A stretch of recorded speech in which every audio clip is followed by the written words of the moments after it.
Olá, tudo bem, irmãos e irmãs? Hoje vamos transmitir a terceira aula do curso de Introdução à Bíblia e Eucaristia, do Centro de Evangelização e Formação Eucarística da Paróquia da Santíssima Trindade. Antes de começar a terceira aula, nós vamos relembrar as duas primeiras aulas. Na primeira aula a gente viu para entendermos um pouco sobre como se deu essa aliança, como foi esse projeto de salvação, né, que chegou por meio de Jesus Cristo.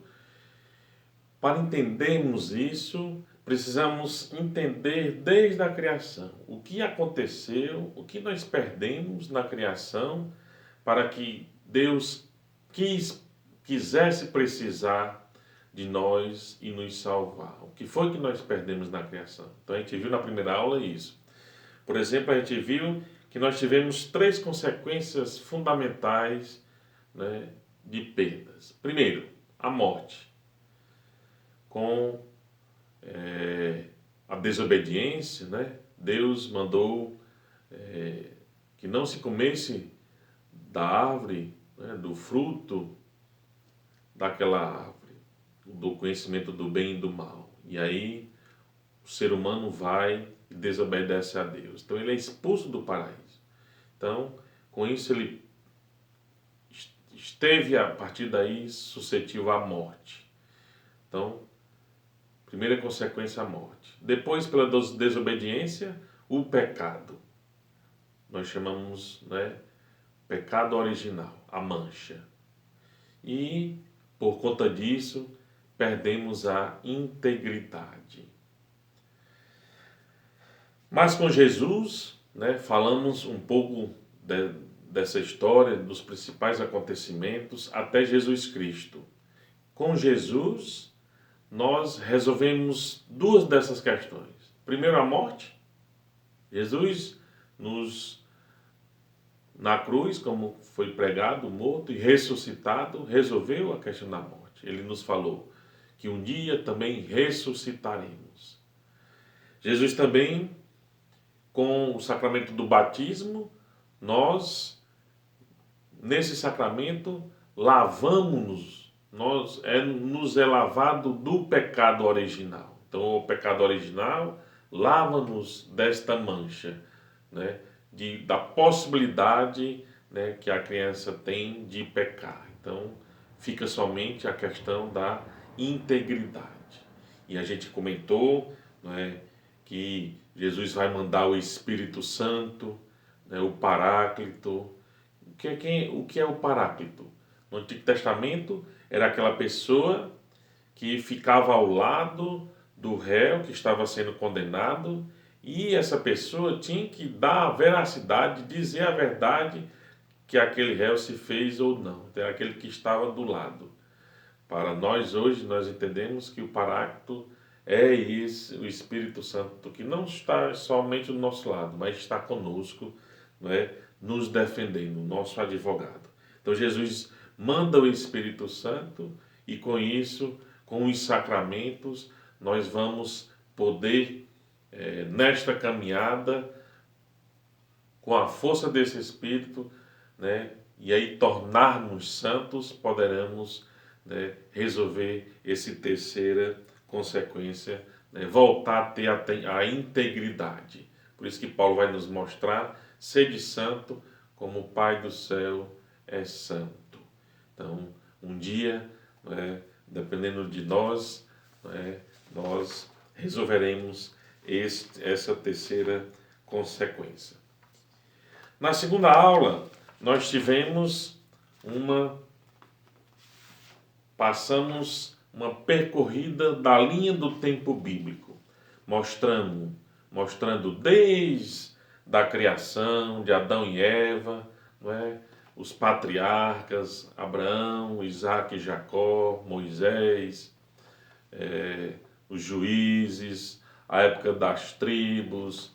Falamos, né, de acordo com que a gente ia passando os tempos desta linha do tempo, a gente leu alguns livros para revelar alguns acontecimentos importantes, né, desta revelação. Mostramos também a divisão do reino, os reis, os profetas, né, até Jesus Cristo, e depois de Jesus, os discípulos, né, como se deu aí, né, a igreja primitiva. Até o final, né, final da Bíblia com o Apocalipse. Então a gente viu essa linha do tempo bíblico, né, passo a passo, bem detalhado. Hoje nós vamos ver qual a importância da Bíblia. Nós vamos, a partir dessa terceira aula, nós vamos ver alguns pontos importantes fora da Bíblia que nos é colocado de importância para que a gente estude, né, as Sagradas Escrituras. Então, vamos responder algumas perguntas importantes. Primeiro,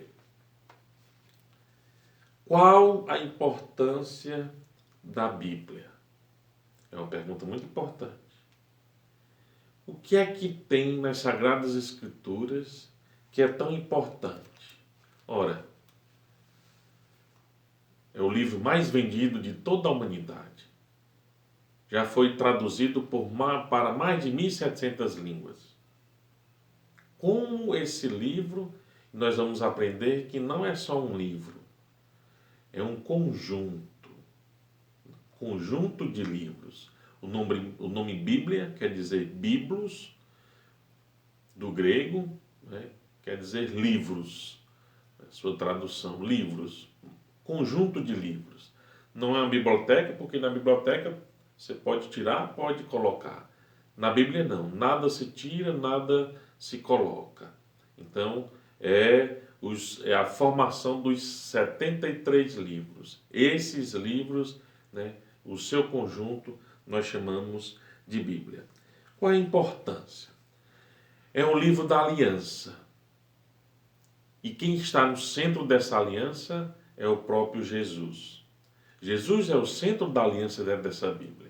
Então, desde o Antigo Testamento até o Novo Testamento, com a vinda de Jesus, e depois com a igreja primitiva, com os discípulos, né, os que seguiam Jesus, as primeiras comunidades, vai nos trazer esta aliança de um Deus que, em uma certa época, fez uma aliança, fez várias alianças e, por fim, mandou Jesus, seu próprio Filho, para nos ensinarmos aquilo que, no passado, a humanidade não pôde acolher concretamente, que era a fidelidade desta aliança com Deus.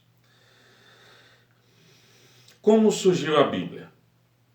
Ora, a Bíblia não surgiu de uma hora para outra. Mais ou menos por volta do reinado de Salomão, ele pede que se comece a escrever a Bíblia. Lá já vai ter escribas, sacerdotes, já se tem vivenciado vários acontecimentos da história do povo de Deus, desde a criação.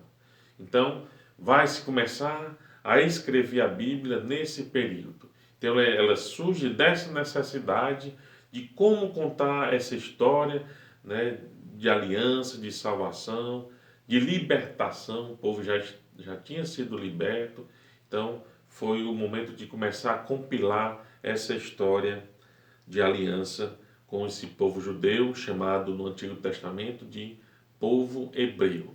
O povo hebreu que se forma, né, e pela promessa de Deus Javé, né, adentra na terra de Canaã, né, depois chamada Palestina, depois Israel, e hoje é chamado de Estado de Israel. Quem escreveu a Bíblia? Não foi só um autor, né? Foram várias pessoas, mas nós, na doutrina, né, hoje, nós aprendemos o quê? Que o autor da Bíblia é Deus. Como é que é isso? É Deus que inspirou através do Espírito homens e mulheres. O que quer dizer inspiração? Né? Fazer sair o ar pela boca. Então Deus inspirou homens e mulheres em situações diferentes da vida, em várias épocas da história do povo de Deus, em várias localidades diferentes, e aí pessoas foram escrevendo a Bíblia. Então, são palavras de Deus em palavras humanas. É assim que nós falamos.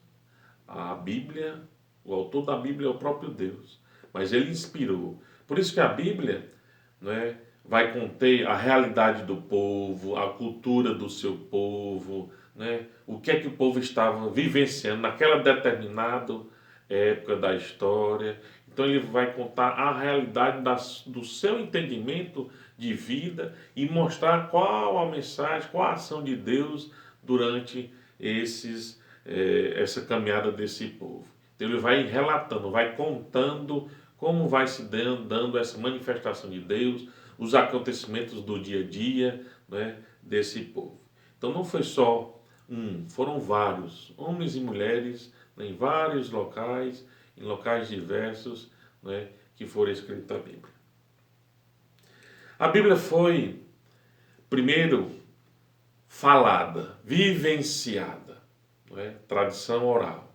Depois foi a tradição escrita. Depois ela começou a ser escrita. Primeiro ela foi vivida. Ora, os judeus na mesa ia contando as histórias de pai para filhos, de geração em geração. Então a Bíblia vai sendo contada de geração em geração. Depois, numa certa época, ela vai começar a ser escrita. Ela é uma das bases da nossa fé. Quais são as outras duas bases da nossa fé? Primeiro, as Sagradas Escrituras. Depois, a Sagrada Tradição. E aí vem os ensinamentos dos discípulos, dos apóstolos, os padres da igreja, vai compilar toda a sua tradição que nós temos até hoje. E também o Sagrado Magistério, não é? Os documentos, os anúncios dos bispos, dos papas, vai compilando toda essa doutrina e aí se formula os três grandes norteadores para a nossa fé. Nós temos aqui, por exemplo, o documento do Vaticano II chamado Dei Verbo, Constituição Dogmática sobre a Revelação Divina. Ele vai nos mostrar no seu ponto 10 justamente isso. Lá no finalzinho do ponto 10. É claro, portanto, que a Sagrada Tradição, a Sagrada Escritura e o Magistério da Igreja, segundo o sapientíssimo plano de Deus, de tal maneira se relacionam e se associam que uns sem os outros não se mantêm, e todos juntos, cada um a seu modo, sob a ação do Espírito Santo, colaboram eficazmente para a salvação das almas. Né? Então é o conjunto que norteia a nossa fé, não é? E principalmente a tradição e o magistério se fundamenta na palavra de Deus, nas Sagradas Escrituras. Então ela vai ser a mola, né, propulsora para que a igreja comece a vivenciar, comece a se organizar a partir dos primeiros discípulos. São livros inspirados por Deus, falamos. Deus inspira homens e mulheres para que a Bíblia comece a ser escrita. E aqui tem alguns textos importantes para a nossa aula de hoje. Primeiro texto, do profeta Isaías, capítulo 55, versículo 10 a 11.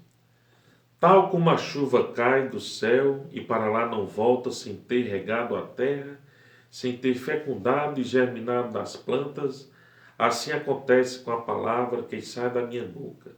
Não volta sem ter dado frutos. Assim é a palavra de Deus. Quando ela é anunciada, ela é proclamada e a pessoa acolhe essa palavra, com certeza ela vai dar fruto. É o testemunho. Ela entra na nossa vida e nos transforma. Outra palavra muito importante aqui no texto, que vai nos fundamentar isso também, é na 1 Timóteo, capítulo 3, versículo 16 e 17. Diz o seguinte: toda a Escritura é inspirada por Deus útil para ensinar, para repreender, para corrigir e para formar na justiça. Por ela o homem de Deus se torna perfeito, capacitado para toda boa obra. Olha aí a importância da Bíblia. Ela nos capacita. Ela nos faz ter não a perfeição de sermos perfeitos, mas de poder anunciar o perfeito que é Deus.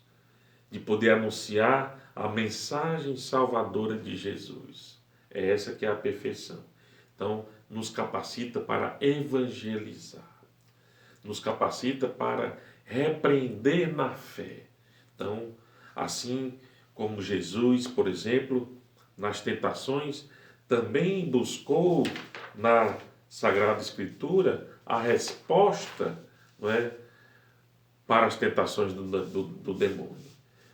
Primeira tentação, o demônio chegou, transforma essa pedra em pão. E Jesus respondeu. Da onde é? Lá do livro do Deuteronômio. Está escrito, nem só de pão viverá o homem, mas de toda a palavra que professa da boca de Deus. E aí depois o demônio, né, colocou diante do templo. Atire-se.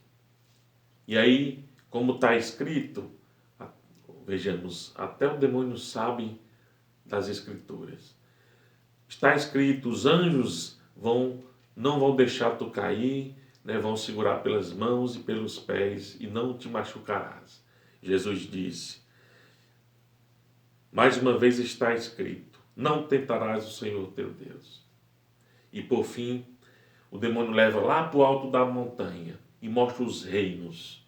E ele diz, eu te dou todos esses reinos, se tu agora prostrares diante de mim. E Jesus novamente pega no Deuteronômio e fala, está escrito, não só adorarás o Senhor teu Deus. Então, para a gente ver que o próprio Jesus utiliza-se, né, ele sabia das Sagradas Escrituras do Antigo Testamento. Utiliza, né, a Sagrada Escritura para na hora do combate, da defesa e também dos ensinamentos. O que são livros canônicos? Livros canônicos, né, o nome já diz, cânon, em grego, quer dizer vara, medida. Livros canônicos são, para a nossa igreja, são os livros considerados inspirados por Deus. Então, é a normativa desses livros, a ordem desses livros considerados para nós inspirados por Deus. Então, nós temos vários canos. Cano alexandrino, cano hebraico, cano palestinense. Qual é o nosso cano? O nosso cano provém, não é, do cano palestinense e do cano da tradução dos 70. O que foi essa tradução? Para a gente entender por que a nossa Bíblia, por exemplo, é diferente da Bíblia dos Evangelhos. Nós temos quantos livros? 73. 46 do Antigo, 27 do Novo Testamento. Mas nos evangélicos só tem 66. Por quê? Ora, desde os primeiros discípulos, quando termina a compilação de toda a Bíblia, né, depois do Apocalipse, a igreja primitiva começa a vivenciar, a ler,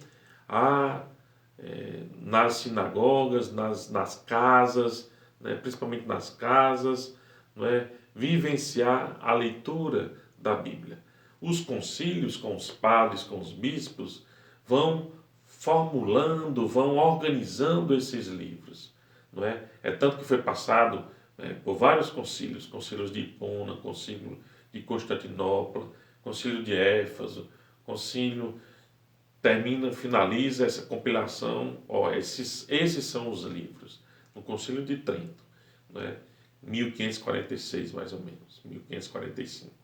No Concílio de Trento finaliza, né, a junção, né, desses livros, por isso nós falamos que é um conjunto de livros e não uma biblioteca, né, um conjunto de livros, 73 livros. Então, quais são esses livros que não contém na Bíblia dos Evangélicos?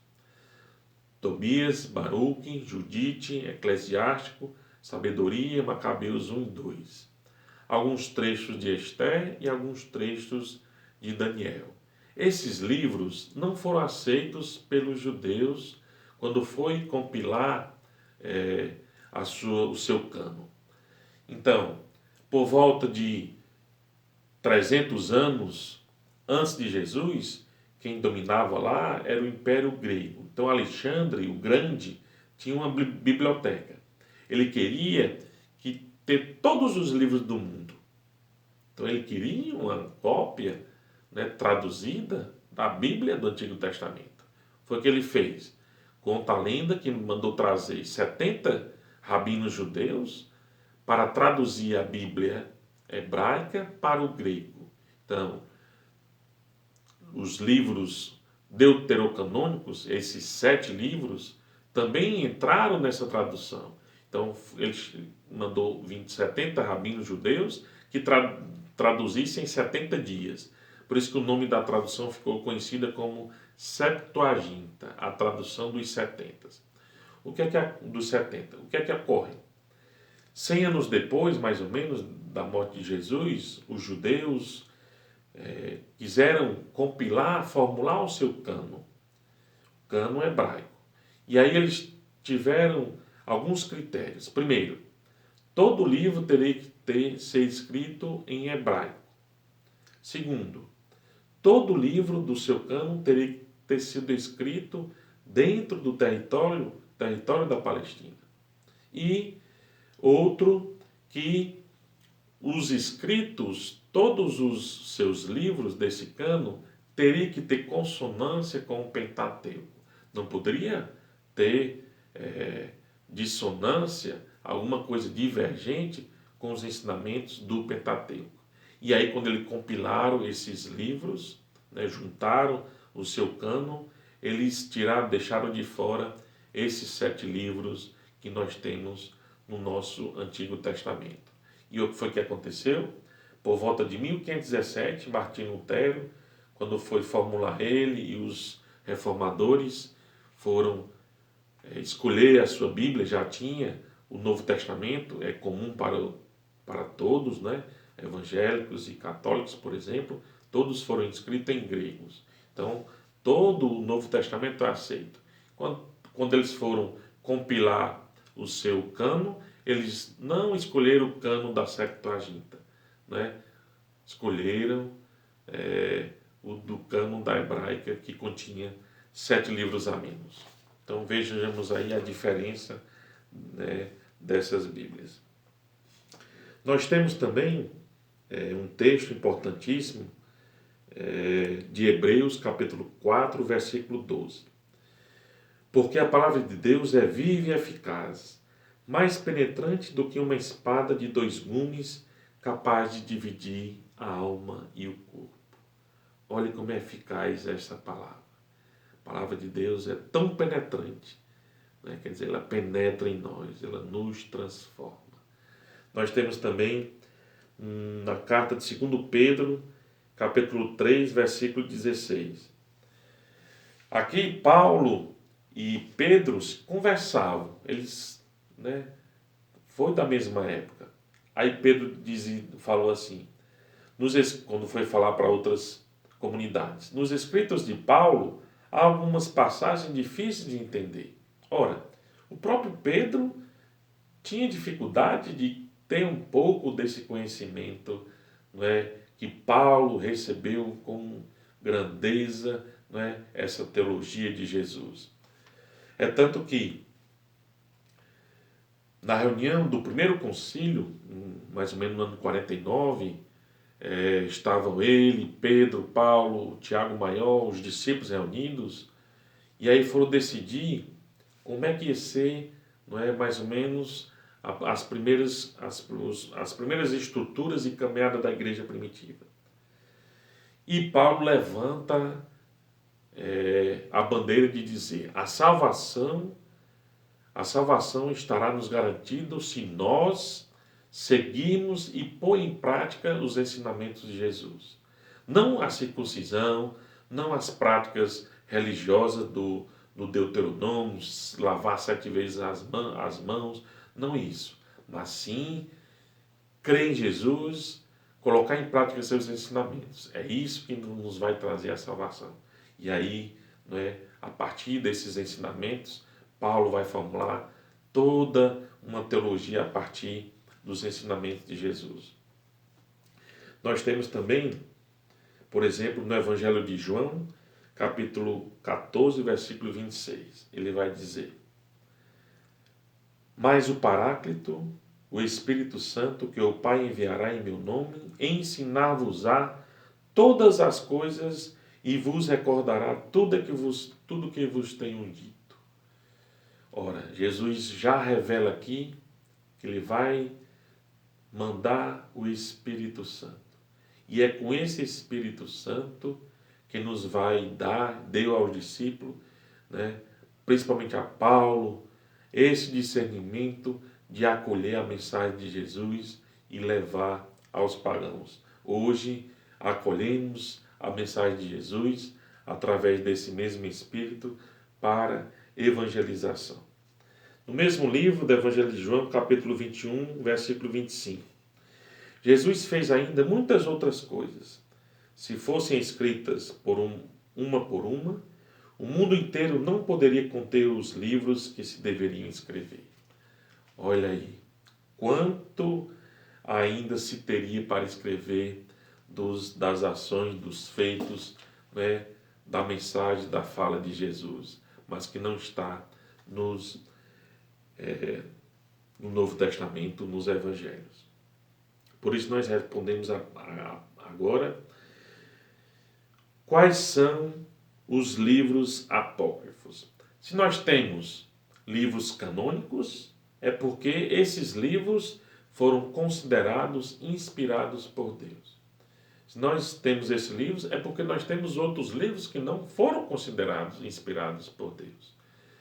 Foram considerados heréticos, histórias irreais de épocas ou de pessoas que não aconteceram, que divergem com os ensinamentos, do próprio Jesus, seja do Novo Testamento, da própria herança do Antigo Testamento, da aliança de Deus Javé. Então nós temos aí muitos escritos apócrifos. Então o que é a palavra apócrifo? Quer dizer oculto, secreto, escondido.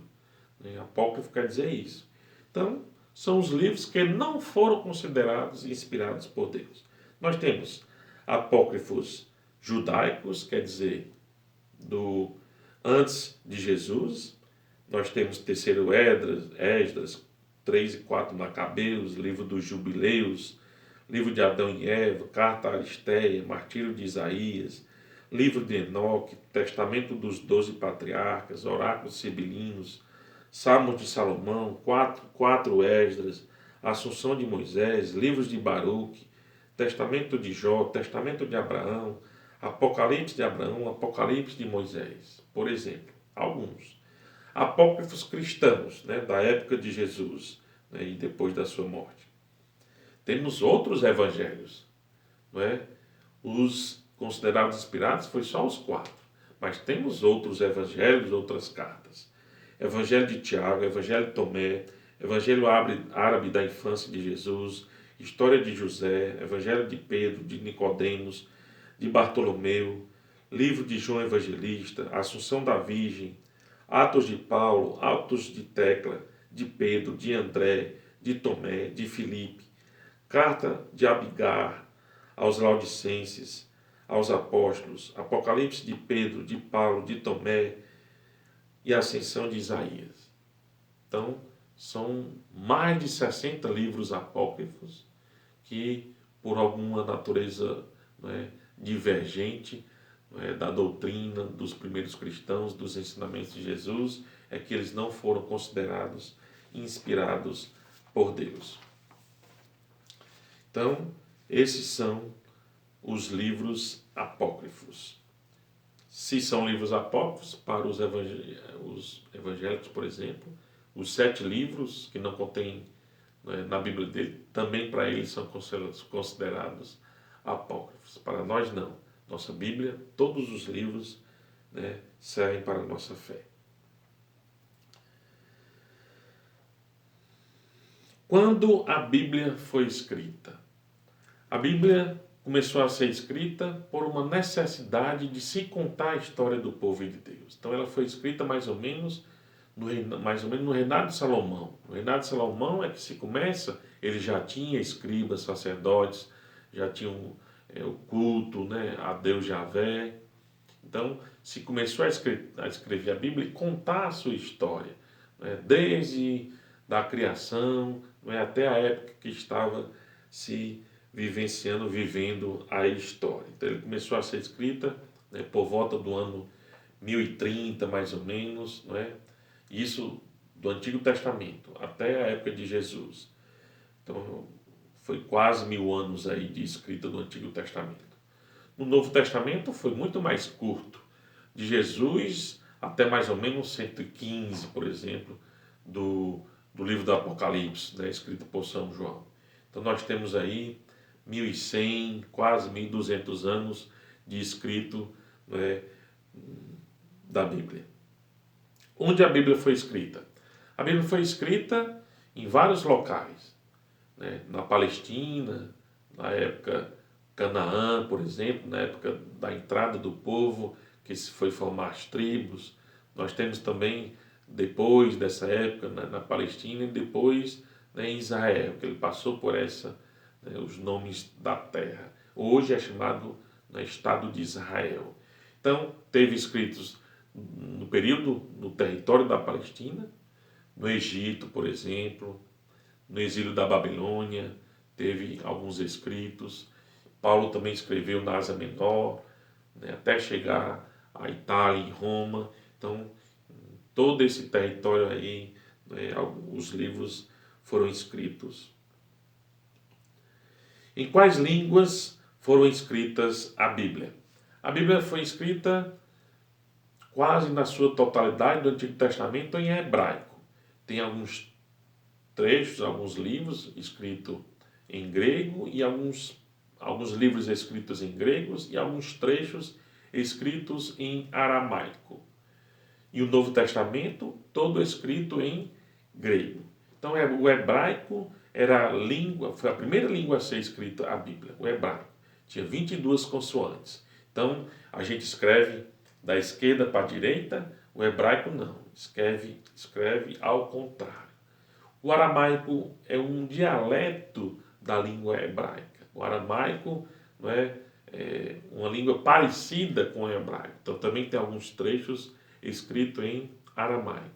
E no Novo Testamento, não é, já era depois da dominação dos gregos, depois do Império Grego, falada e escrita, por isso que foi escrito todo o Novo Testamento em grego.